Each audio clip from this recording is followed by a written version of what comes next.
America. Glad you're here tonight. We have, I think this is going to be an interesting show. Tonight, we've been doing our Founding Fathers Fridays, or I don't even know what we call them anymore, but we've been doing those, and I want to do something a little different tonight. I want to build off of what we started to build at the very beginning of this summer, and that is on the faith of our Founding Fathers and what changed it. How did that happen? We told you the story of George Whitfield. George Whitfield was a guy from England who just started. He was kicked out of all the churches because they were like, wait a minute, no, power goes to us. And he was saying to the people, no, power comes from God, and you don't really need anybody in between you and God. Listen to God. God will tell you what to do. Have a personal relationship with God. Well, that changed things here in America because he came over on the boat and he decided, wow, I mean, America is going into spiritual darkness. It's what's called the First Great Awakening, and it spread to all of the preachers. Those preachers preached that from 1740 until 1780, and that period inspired our founders. A lot of the words that came right directly from the pulpit are in our founding documents. Well, we talked a little bit about this on this program, and then last Friday, 8/27, the night before, my wife and I rented the Kennedy Center, and we invited a few people to speak, along with David Barton and I, and then we filled the Kennedy Center with preachers, pastors, and rabbis.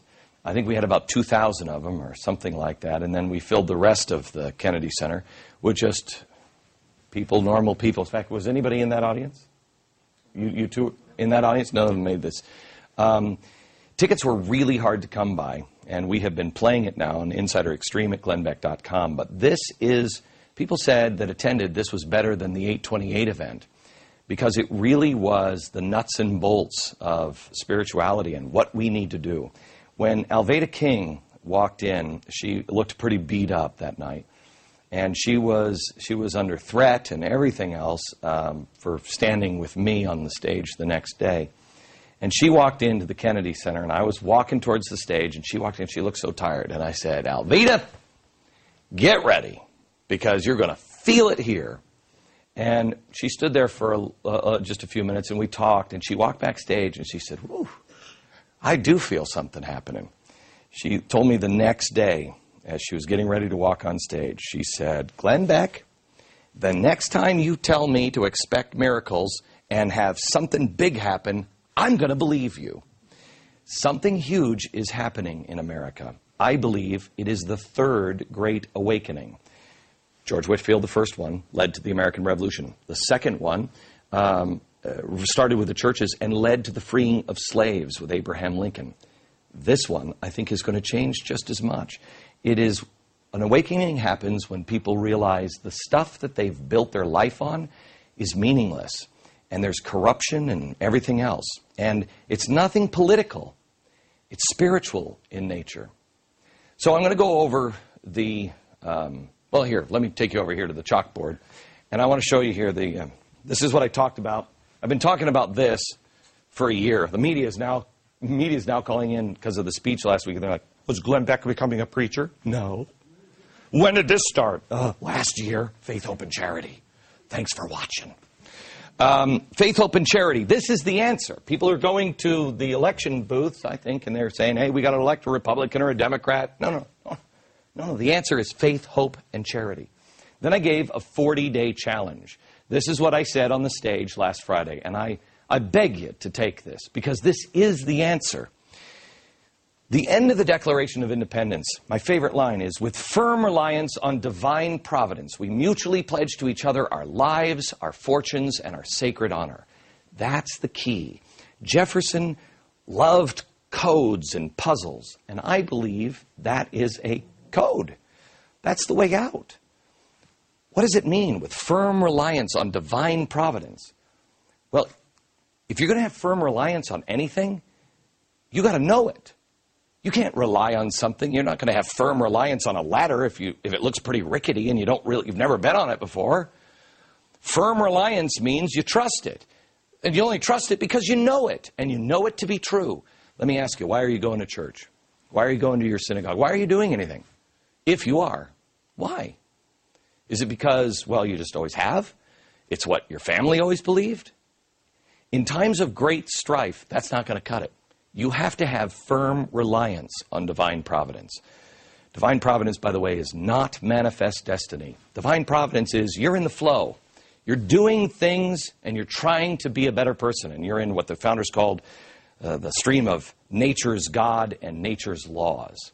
And that's why, coincidentally, it looks like something providential is happening. Well, it's because you're in the flow. Manifest destiny, which our country went through and is a horror show, is the perversion of that. And that is, get out of my way, I'm on a mission from God. There's no humility in that, and there's no God in that. You have to know who God is and be humble enough to listen to him and get into the flow and depend on him.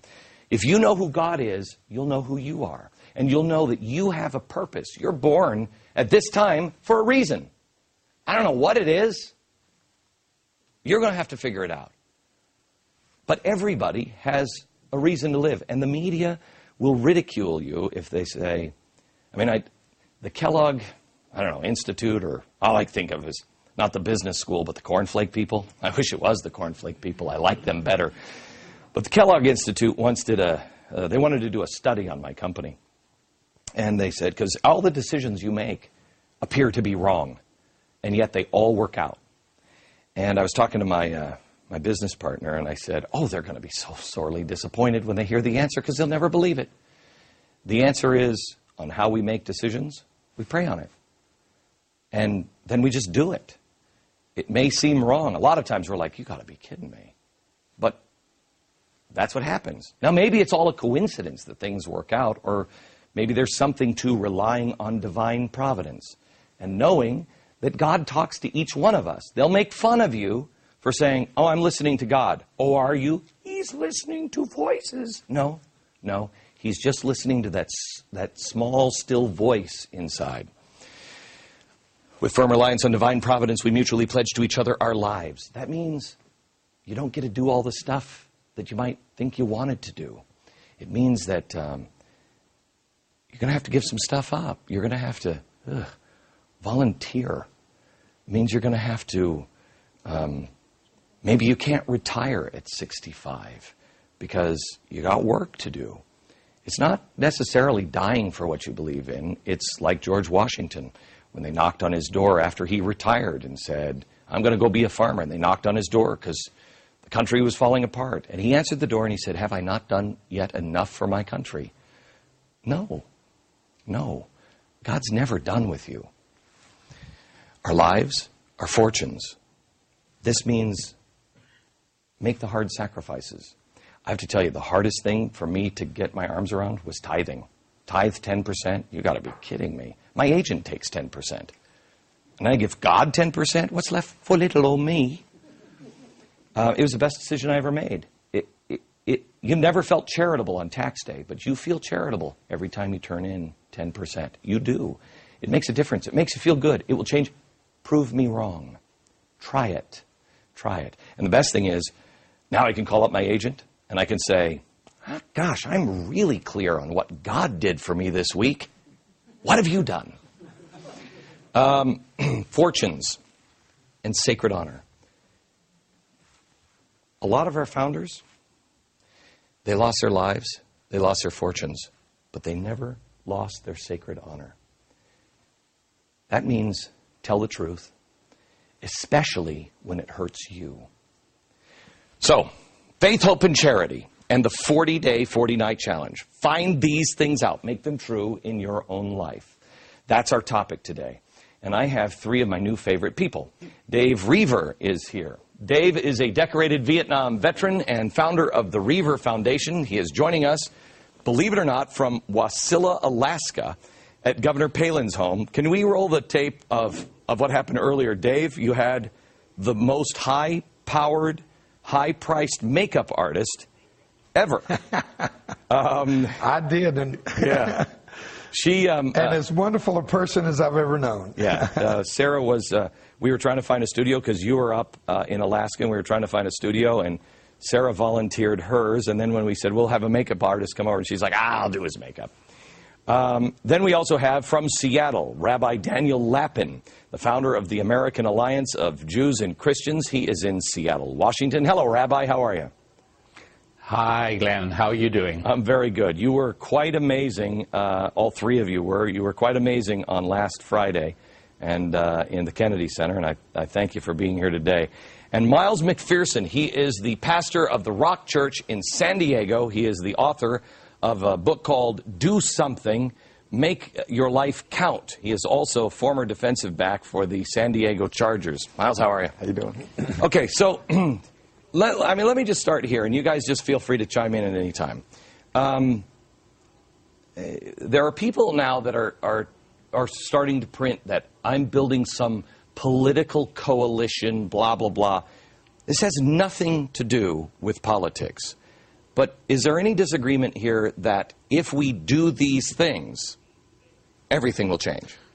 Well, I can speak for myself. When you talk about the Great Awakening, we all have a personal Great Awakening. And I went through a period where I was using cocaine and living wild when I was playing in the NFL. And I was doing all the things the world says. Chase money, women, drugs, happiness, fun. Do what you want to do on your terms.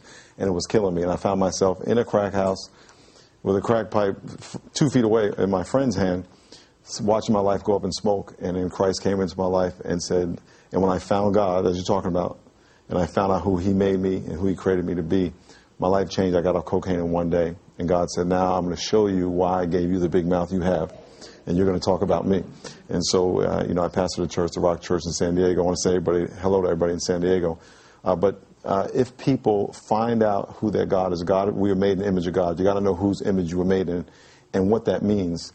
Then your life will become fulfilled and your purpose will be very clear. Rabbi, can you tell us a little bit about discovering God or made in the image of God?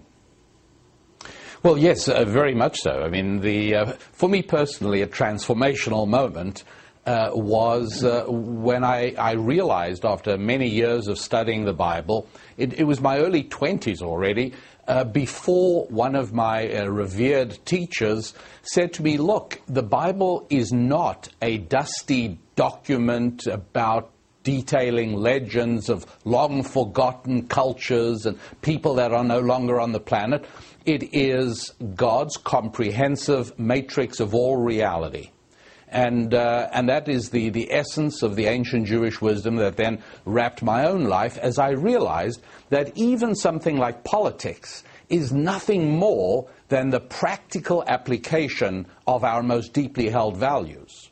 And so in shaping a culture, and I do believe that the word culture, which comes from the old word for religion, I mean, the word cult, nowadays you think of Jim Jones and Kool-Aid, but originally in English, the word cult was just another word for religion. Early Christianity was a cult, it was a religion. Culture is the kind of society shaped by its religion. And I think one of the greatest cover-ups of the 20th century has been the extent to which people have forgotten and been made to forget the role of religion in sculpting the shape of a society. So having the right fundamental values flows from there directly into the practical application of the area of politics. So what you were saying on Saturday, Glenn, was precisely to the point, which is that focus on the things that really count. Let's pay attention to our boss, Father in heaven. Follow the instructions and the practical application